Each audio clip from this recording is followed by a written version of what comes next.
Yo, yo, yo, what's happening? This grown man Benny.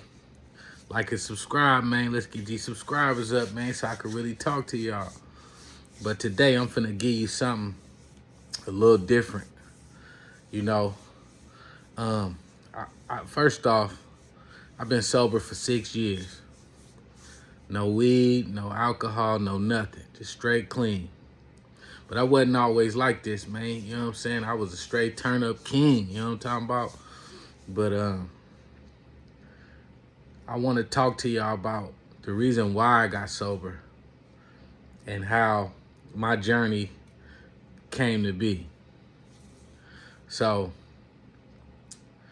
just to let y'all know, man, I used to smoke weed. I used to snort coke. I used to drink. I used to pop E-pills. I was a real turn-up king, you know what I'm saying? And, you know what I'm saying? I was a real party animal, you know what I'm saying? And I'm not glorifying none of this shit. You know, I used to pimp and everything, you know what I'm saying? And I'm not glorifying the lifestyle or none of that, you know, because I changed my ways and you could do it too. And I'm only telling y'all because hopefully this will reach somebody, you know, and kind of get them to understand that you can do it, man, that you don't need that shit, man. All that shit is a waste of time. All that shit is a way out, you know what I'm saying? At least for me it was. So, you know, I grew up in Richmond, California, you know what I'm saying? And Richmond, California is it's a rough city, you know what I'm saying? And everybody kind of got an identity of who they is. So, you know, you got your pimps, you got your gangsters, you got your dope dealers. You know, you just got different people from all walks of life. And, you know, we don't gang bang really. We claim sides or whatever. I'm from Central, but you know, I'm cool with everybody. I got family everywhere. But anyways, you know, I was the type of person where, you know, when I got high, you know what I'm saying, like that brought out the beast in me. I used to be a beast. I was a party animal. I was the life of the party. I could rap, I could sing, you know, I had a lot of game about myself, you know what I'm saying? I was a real ladies man, man. And you know what I'm saying? And um, I did a lot of stuff I'm not proud of, you know what I'm saying? But, you know, I say I was getting high probably from the age of 15, 16 to about 35, you know what I'm saying? Give or take, you know. It started off just smoking weed, you know what I'm saying? Drinking a beer here and there, some alcohol, you know. And then it kind of turned into a little harder drugs later on, you know, like, you know, E-pills and snorting coke and stuff like that. I used to like uppers because I'm the life of the party. Like you know what I'm saying? I gotta give you the real spill. But let me just fast forward. I'll tell y'all some of my stories later on down the line. You know, if y'all really want to hear some of my stories, you know, like and subscribe, man, and you know, shoot me a couple ideas. You know, I can give y'all some of the drug stories and some of the stuff I've been through. But anyway, fast forward to about six and a half, 7 years ago. So I had a job. I had a job. I had just got my own place. I got a son. My son he was about what, 6, 8? And you know, everything was cool, you know what I'm saying? I had a girl, whatever.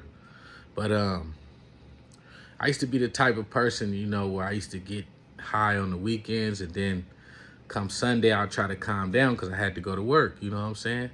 And I had a good little job, little $30 an hour job, you know what I'm saying? You know, I was really getting to the bag. But how I got real bad to the point I had to quit was I was in love with a woman, you know what I'm saying? And I wanted to marry her. She was the love of my life. Like I would have did anything for her, you know what I'm saying? I asked her to marry me like 2-3 times, you know. That's how serious I was about her. But we just so, you know, we used to kick it, and I was trying to like get better jobs, and I was trying to do stuff, you know, to please her and let her know that I was gonna take care of her and she didn't have to worry about nothing, you know. And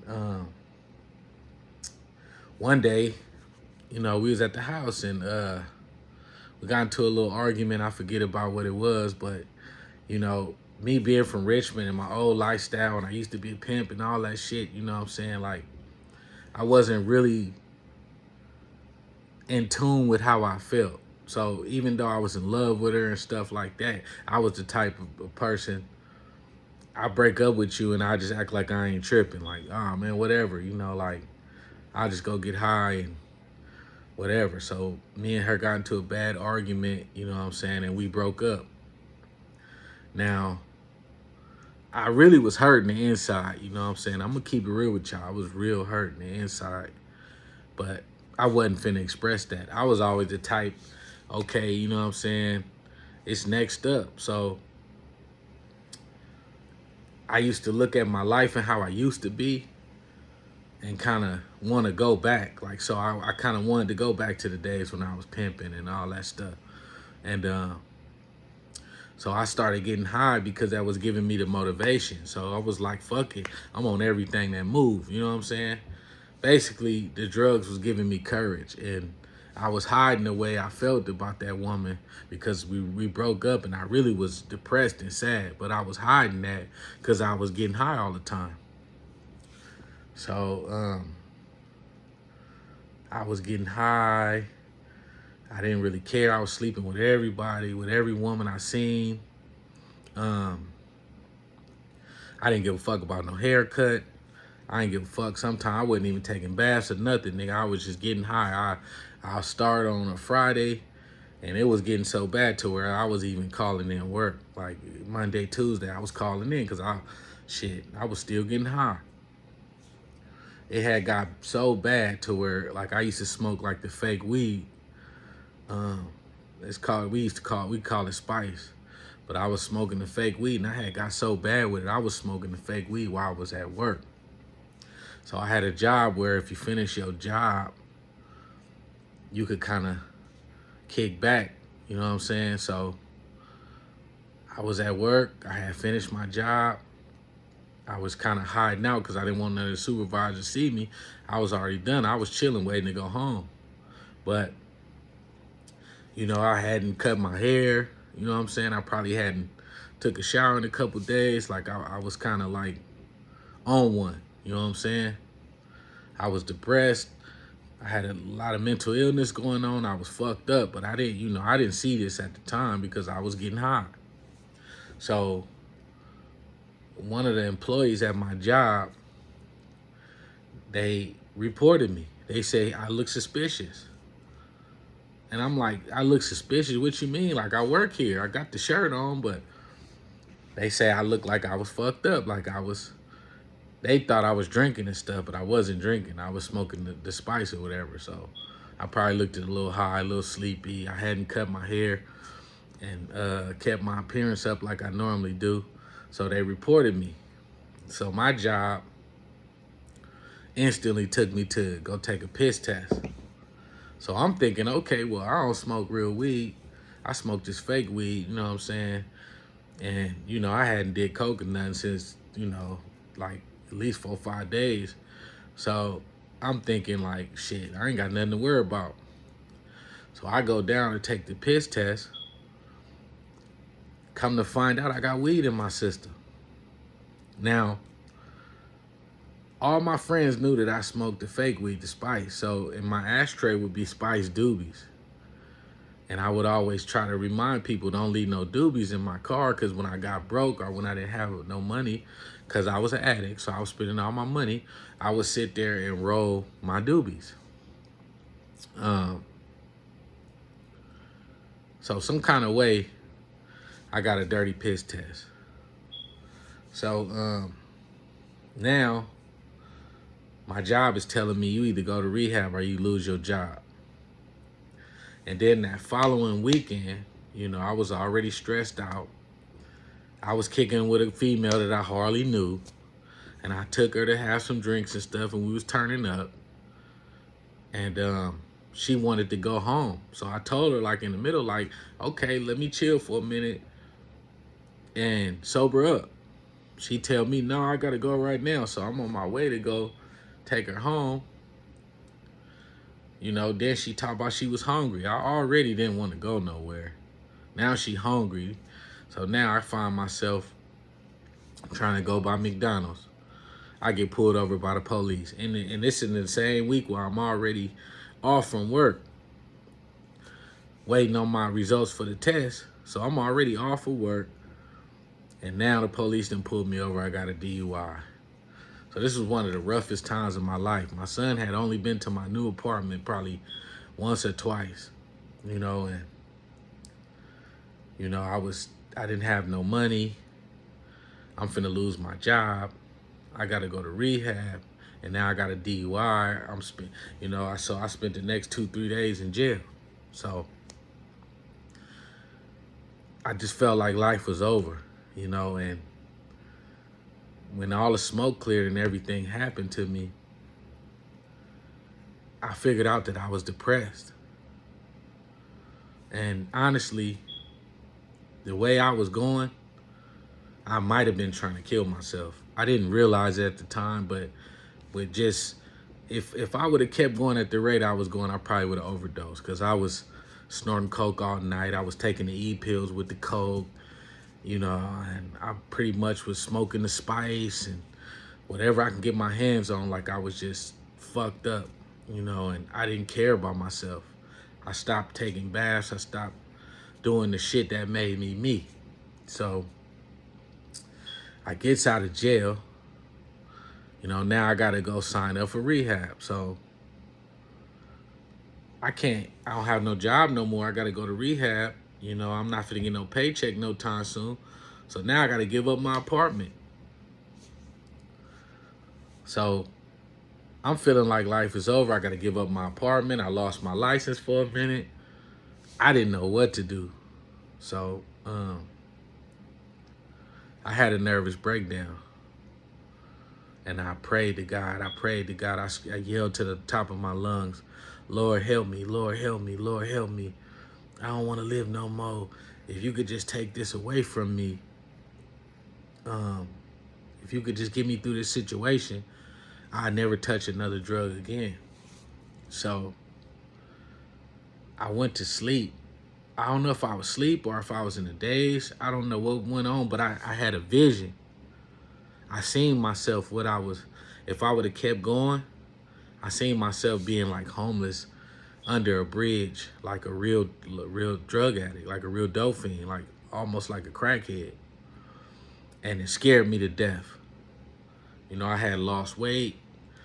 I was basically, like, if you didn't know no better, you probably would have thought I was on crack or something, even though I wasn't. I just snorted a little powder. I still went to work and shit, but the vision I had scared me so bad because God showed me who I was.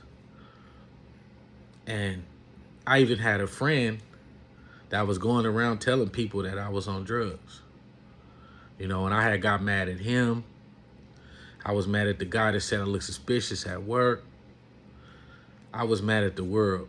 Honestly, I didn't want to live no more. I just felt like life was over. I was disappointed.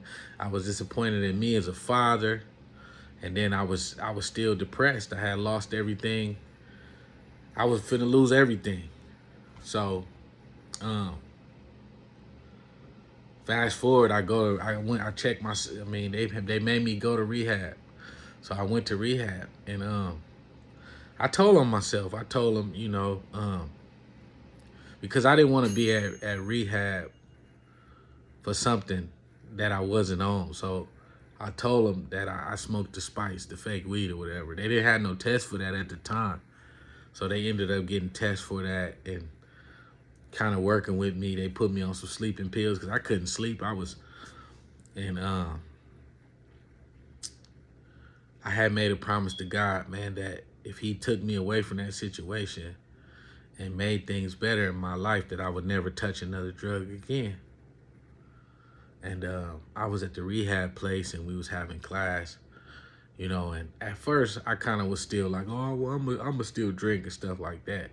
But I ended up getting high while I was in the program. I got high with my partner and I felt so guilty. I felt so ashamed that I told on myself at the rehab. And I told them, they started me over and everything, but I had to get it off my chest because I couldn't stop crying. I felt so bad. Like I felt like I had, like I just didn't enjoy even being high. I was dealing with a lot of mental issues. But fast forward, it's been 6 years and I haven't touched a drug. I ain't touched no alcohol. I ain't did nothing. By the grace of God. And I don't even think about it. I don't even, like, it's almost like I can't touch nothing again. And things been better, you know. Now I got my own spot. I got whipped. I got my job back. You know what I'm saying? My son, he going to private school right now, you know, and I had to find my purpose. And I realize now that I wasted so much time being on drugs that I didn't even know who I was. All that stuff that I had been doing, that wasn't even me. I was just a shy person that my alter ego was on drugs. But I don't know if anybody need to hear this, but I just thought that I would open up and share and tell you that, look, man, it's just a lifestyle, man. You don't need that, man. You know, you don't need drugs. You don't need none of that, man. All you need is confidence and belief in yourself, and you need a purpose, and you'll be good. Anyway, like and subscribe if y'all want to hear some more of my stories or whatever. You know, and once again, I'm not glorifying nothing, but I plan to start giving you more content like this. But please like and subscribe. Your boy. Peace.